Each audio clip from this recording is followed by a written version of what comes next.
தேவி,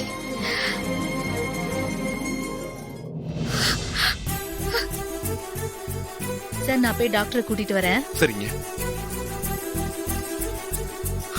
மாரி, மாரி, தேவி, பாரு மாரி, பார்த்து என் குழந்தை.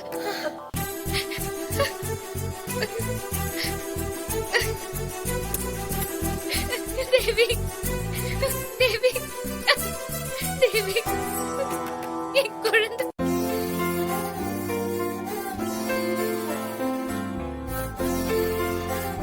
என் தங்கம், எங்க நீ என்னை விட்டு போயிடுவியோன்னு நான் இடிஞ்சு போயிட்டேன்.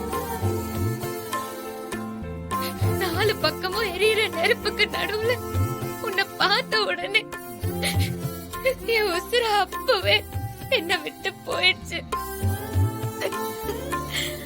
நான் பெத்த குழந்தைய வாரி கொடுத்துட்டு நிக்கிற மாதிரி எனக்கு கிடைச்ச பொக்கிஷமான உன்னையும் வாரி கொடுத்துருவேன் ஒன்னு துடிச்சு போயிட்டேன்டா. நீ அம்மா கிட்ட திரும்பி வந்துட்டல்ல, அம்மாவை தேடி வந்துட்டல்ல.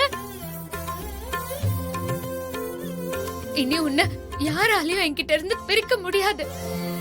எந்த சக்தியாலையுமே உன்னை பிரிக்க முடியாது.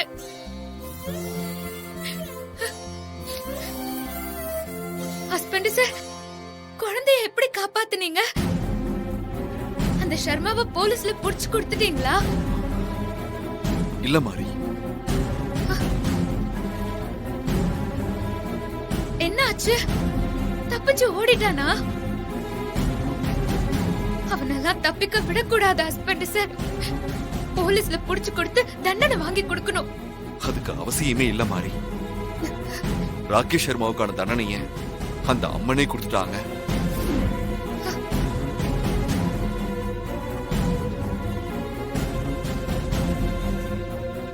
என்ன ஹஸ்பண்ட் சார் சொல்றீங்க?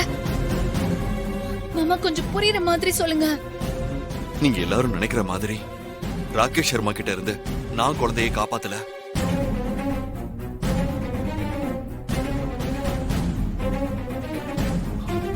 அந்த சர்மா கிட்ட இருந்து குழந்தையை காப்பாத்தினது அம்மன் தான்.